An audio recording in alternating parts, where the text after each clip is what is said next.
Bonjour, je m'appelle Alexandre, j'ai 28 ans, je travaille chez Luma Assurance. Je suis ici depuis 4 ans et je vais vous présenter mon pays d'adoption, la Thaïlande.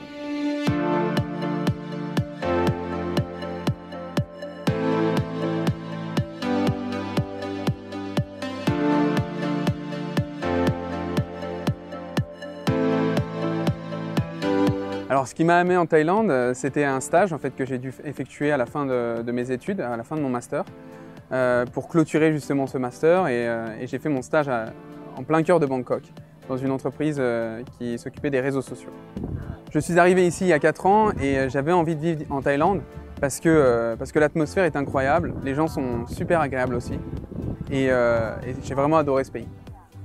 Alors on se trouve ici dans le quartier de Kut Djin, à Bangkok, de l'autre côté de la rivière Chao Phraya. L'insolite ici, c'est que vous avez une église, une mosquée et un temple chinois. Toutes les religions y sont représentées et c'est vraiment incroyable de se retrouver dans un lieu comme ça, au cœur d'une ville aussi grande que Bangkok. C'est un quartier sino-thaï, sino-portugais-thaï, donc il y a ce mix des trois cultures, des trois saveurs également, parce que vous avez de la cuisine qui est mélangée.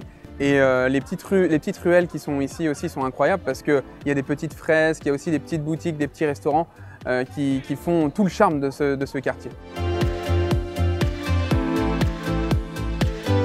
Ce qu'il y a à voir à Kut Djin, c'est tout d'abord le calme. C'est incroyable d'être au bord de la rivière et de ressentir ce calme, alors que juste de l'autre côté de la rivière, il y a le brouhaha avec tous les buildings de Bangkok, mais aussi pour ses saveurs.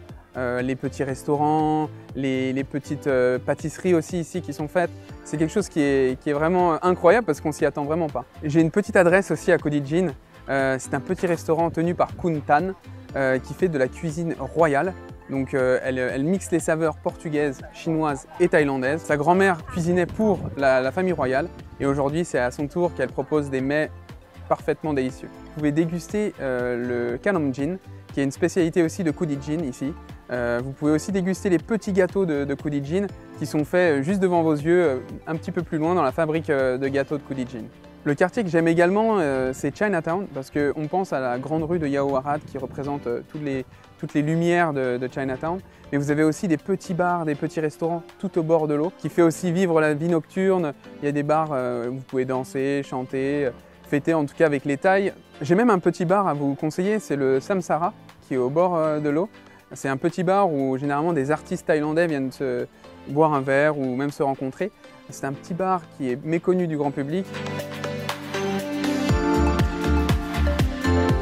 Alors les lieux historiques, je dirais quand même le Wat Arun, même si c'est un endroit qui est assez connu du grand public. C'est impressionnant de voir ce temple aussi majestueux au bord de l'eau, encore une fois. En termes de shopping, je dirais Icon Siam qui vient d'être construit. C'est surtout pour l'architecture et les magasins que vous pouvez avoir ici. Après votre sortie shopping à Icon Siam, vous pouvez prendre le bateau qui traverse le Chao Phraya et qui vous emmène à Sapan Taksin, qui vous donnera accès au BTS.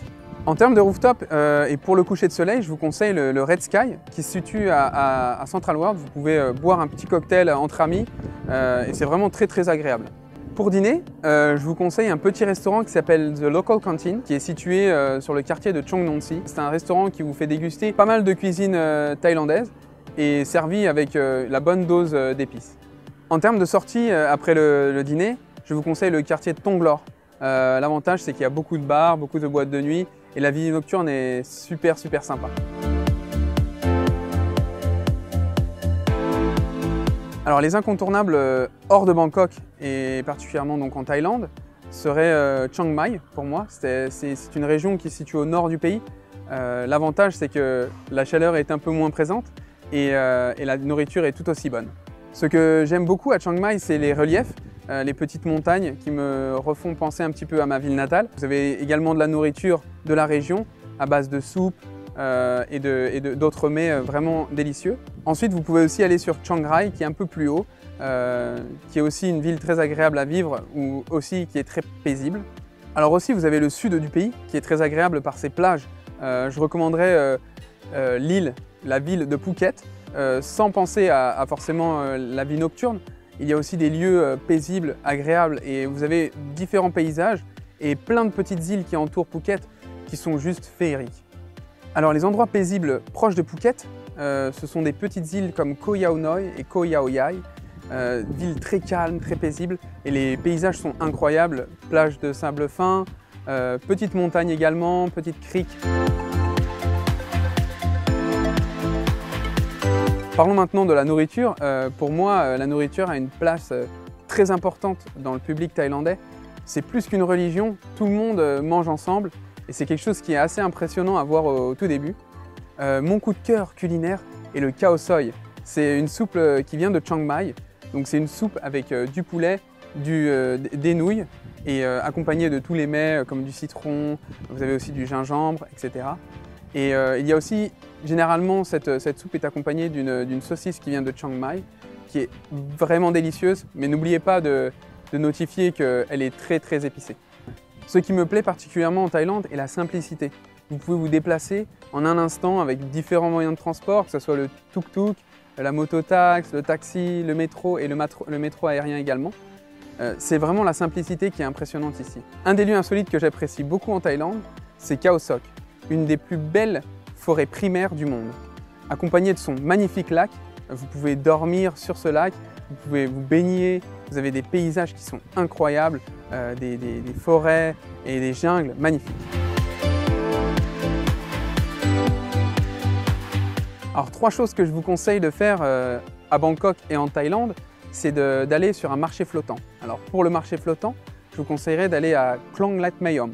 C'est un petit marché flottant qui reste très authentique et il n'y a quasiment aucun touriste là-bas. Vous avez la chance de voir plein de nourriture, mais également des petites visites de parcs d'orchidées.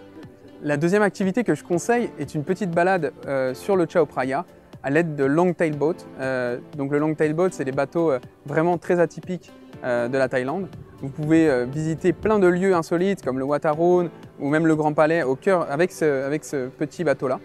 Et la troisième activité que je conseille également, je vous ai parlé beaucoup de nourriture, c'est de vous-même préparer vos propres plats avec des cours de cuisine qui sont proposés ici partout à Bangkok. Vous avez l'occasion donc de pouvoir préparer un pad thai ou n'importe quel plat thaï d'ailleurs, de l'entrée jusqu'au dessert. Je vous souhaite donc un très bon voyage et comme on dit ici, Chok Di, qui veut dire bonne chance et bon courage. Sawadee krap.